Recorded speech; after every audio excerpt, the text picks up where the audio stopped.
I will go to my brother. Oh, And so, my fellow Americans, ask not I will go to what my your brother. country can do for you.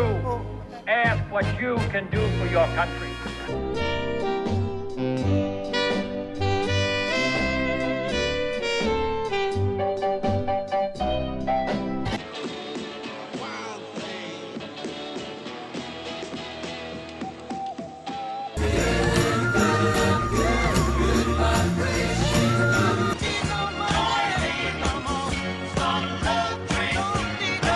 Summertime when the weather is high, you can stretch right down.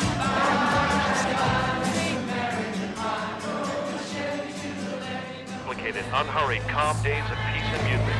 Friday, August 15th, you'll hear stars such as Joan Baez, Arlo Guthrie, Tim Hart, Richie Havens, Ravi Shankar, and many others. Saturday, August 16th, Can't Eat, Creedence Clearwater Revival, Grateful Dead.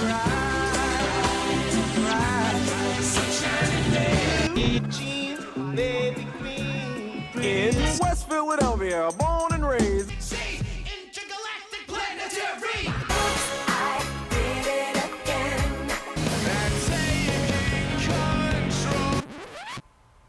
Did you feel that?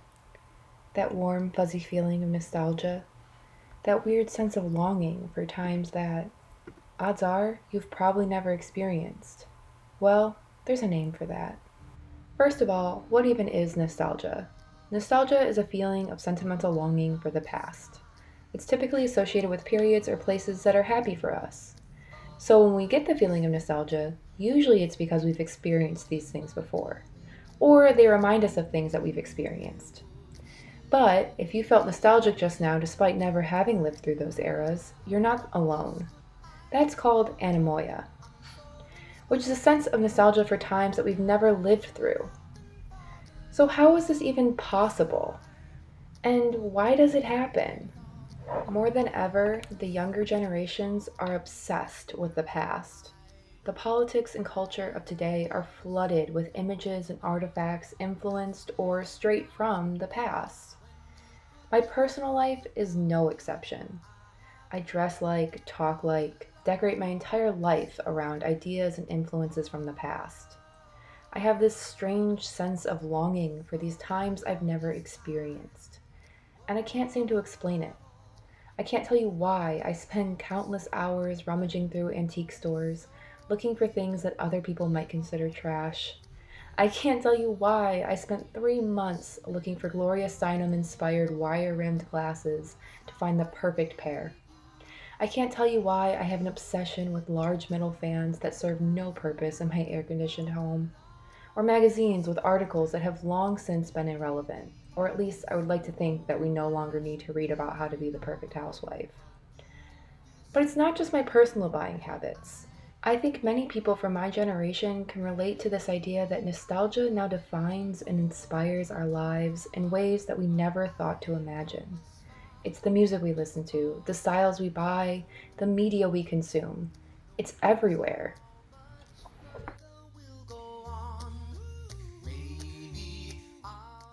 Even our social media feeds are flooded with these images.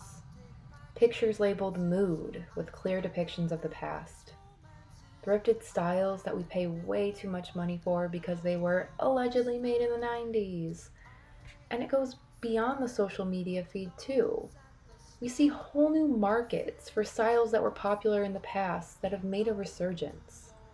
Mid-century modern ring a bell? We have even seen styles that were once poked fun at or even considered long dead make a comeback. For the perfect gift for mom this Mother's Day, introducing Mom Jeans, exclusively at JCPenney.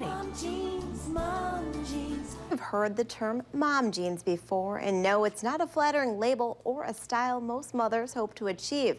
Rather, fashion experts say it's an outdated, old-fashioned look.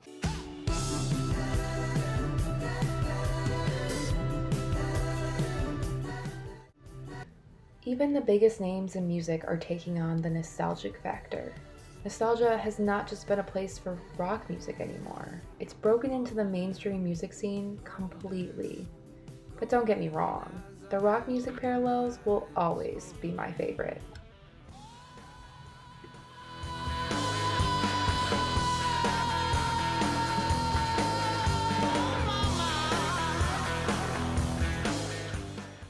We see artists paralleling music videos from the past, or even working in collaboration with artists from different eras. Notably, we've also seen a slew of TV shows dedicated to time periods of the past, or at least time periods that feel rather ambiguous. For example, most of Netflix's recent teen dramas have been focused on styles and influences drawn straight out of the past. This includes Sex Education, The Chilling Adventures of Sabrina, and I'm Not Okay with This. All of these are set in very ambiguous time periods, where characters and styles have clear modern and nostalgic influences. So, why is this happening? Is it simply because we just love the warm, fuzzy feelings associated with nostalgia? So, companies and artists look to profit off of this and craft narratives surrounding these time periods? Or is it something else?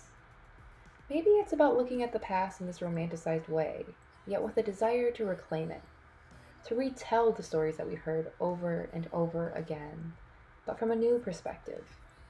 From perspectives we might not have ever heard from in the past, through lenses that we might never have thought to pick up. Maybe it's not as simple as wanting to put on a pair of rose-colored glasses and relive the past. Looking back, it's so easy to get caught up in the idealized image of these past eras as a way to escape the uncertainty of now. Perhaps living through the past is a way to reclaim the future, using the existing narratives to tell a different story from a new perspective, allowing us to open up to each other and understand one another better, because we have this universal longing for the past, whether we were there or not. So, let's take a trip. Let's go through the past and see what was really happening, so we can better understand what was going on and how it's being framed today. And so we might begin to understand why we are all feeling the same sense of anemoia, what we can do about it, and how we may be able to use yesterday to frame a better tomorrow. We begin our journey in the Roaring 20s. There is no other time quite as iconic as the early 20th century. Post-World War I affluence gave rise to one of the most lavishly depicted decades of modern history. Flapper girls, cars, and gangsters have all been staples of the modern depiction of the 20s. Flapper styles remain popular Halloween costumes today. The gangster narrative continues today too, as the era of Prohibition and Bonnie and Clyde led to a U.S. cultural obsession and glorification of crime. It is also important to remember the implications of Prohibition and the Flapper girl movements. Prohibition was heavily influenced by the racial assumptions that immigrants were more likely to drink, therefore the act should be seen as impure. On a more positive note, the Flapper Girls movement did aid in the women's liberation front, as more women challenged gender stereotypes by cutting their hair and smoking in public. Promise me to be mine, oh mine. Fast forwarding to the 40s, we are once again at war. World War II has given rise to mass production in the United States. With the wartime demand and the men away at war, women took to the front lines of the working class, finally getting jobs outside of their homes and expanding their way into the modern era of consumption. But this decade of war also leaves a lasting impression, as the atomic bomb was created and Pandora's box has forever been opened. I wanna lose them. Take my arms. As we make our way into the 50s, we've reached post-war affluence and the age of conformity. Mass consumption's on the rise, including the consumption of cars, leading to the creation of the interstate highway system. Deemed the age of conformity, now more than ever, people were trying to keep up with the Joneses. There was rigid societal pressure to uphold gender norms, which gave rise to the idea of the perfect housewife, which is an image that we often see reclaimed in modern media. Post-war affluence and the joys of finally being at peace also led to the baby boom generation. More than ever, people were getting married and having kids. Recognizing that this new family lifestyle would require a different type of home, the Levitt family construction company capitalized on this, creating what we now know as suburbia. For the first time ever, homes were built into the suburban neighborhoods that we see today, and they continue to be. However, the rise of suburbia also was characterized by continued racial oppression through housing segregation, despite the fact that African American ideals were being co-opted through music such as rock and roll. Got a girl named Sue. She knows just what to do. She rock to the east, she rock to the west, but she's the gal that I love best. The 1960s were certainly a time to be alive. Truly iconic hippie movement was in full swing, and Timothy Leary was preaching the medical use of LSD. Music and drugs came together in the haze that is known now infamously as Woodstock, where never again were these artists put together on the same stage. For 3 glorious days, young people from this time could come together as symbols of peace, love, and harmony to sing and dance to all of their favorite music. The political context of the time was just as intense. The assassination of JFK took place. The Vietnam War was taking off, sparking protests across the country as the anti-war movement led by students pushed against the American government. Other movements across the country were also coming to a head. There was the Stonewall riots and the Civil Rights Movement making great advances during this time, despite the continued oppressions both groups faced. And the moon is the only light we'll see. No, The 1970s was the age of disco. As the aftermath of the political turmoil of the 60s fizzled out in the early part of the decade, disco flourished throughout the second half. Culturally diverse young people came together in disco clubs across the country. The 70s also were filled with a little bit of turmoil. The gas crisis solidified America's reliance on oil, just as the environmental movement was taking off. The EPA finally passed the Clean Water Bill, and we started to see a little bit of environmental cleanup, but we still had a very long way to go. The 80s began one of the most culturally iconic styles of our modern times. Brightly colored and bold fashion dominated the mall scene as consumerism took off once again. The big hair, bright eyeshadow, and mall culture are all staples of the modern depiction of the 80s. The 80s also signaled the end of the Cold War. Finally, many people across the world felt like they were free from the fear of an impending nuclear attack.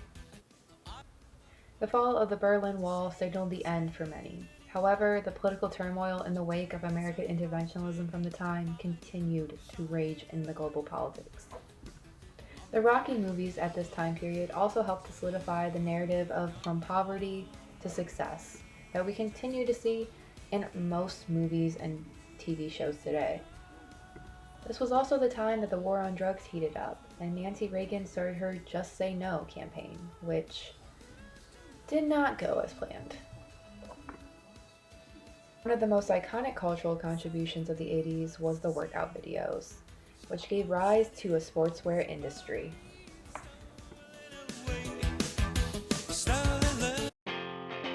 The 90s. There's probably no more recent cultural experience that's equivalent to the grunge era. Angst ran rapid and only got worse as style of internet was created, and forever the world was changed. Culturally, this decade also called into question a lot of the practices of the past, including sexist allegations, the role of the modern media in creating celebrity. How far is too far for the paparazzi to go? We also see the continued impact of racism in the 21st century with the O.J. Simpson trial and the Los Angeles riots. And Columbine signals the start of mass shootings at schools. It's hard to understand the 2000s without looking at the housing bubble and the financial crisis that resulted. It was devastating, to say the least. But the 2000s also had a lot of innovations, for better or for worse, as the first iPhone and smartphone ever came out. And we see the rise of social media as we know it today. And the rise of the influencer. What does it mean to be famous now? So that's just a brief recap of what has happened in the last 100 years. It's insane to think how far we've come.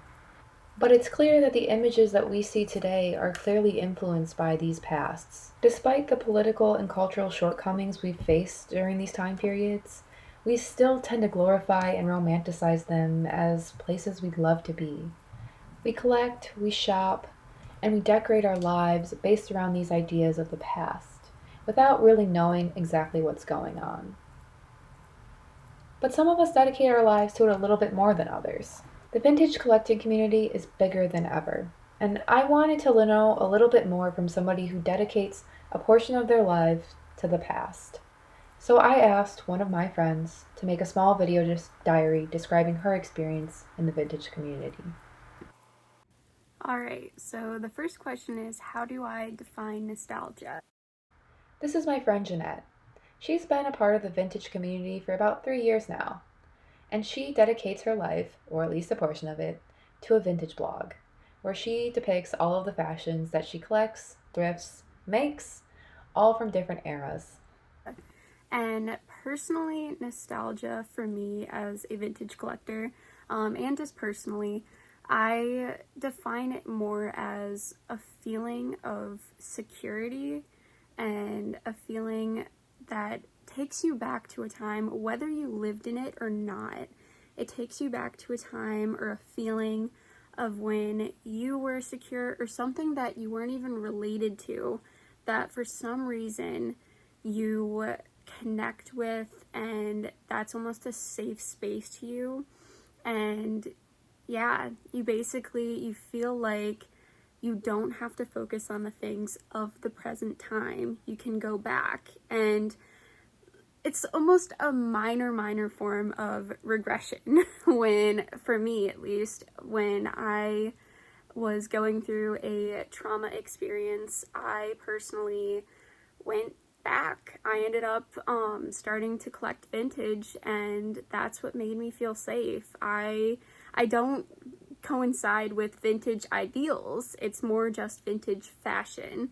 I do not go, there's even a phrase in the vintage community that is vintage fashion, not vintage values. So yeah. So for the how and why I got into vintage, I actually started collecting vintage and kind of getting into it the third year, so my junior year of college.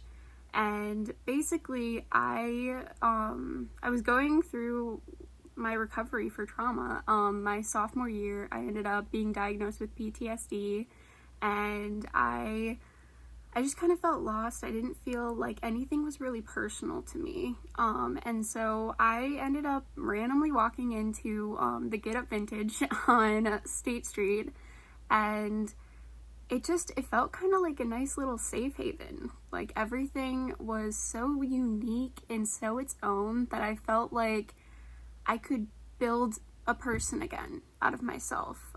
There were so many funky clothes and just really nice people there.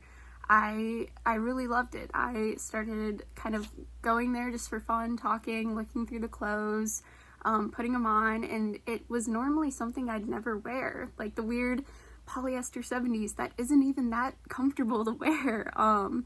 It would just kind of bring this nice feeling out of me. And so that's how I started, and I have been collecting ever since.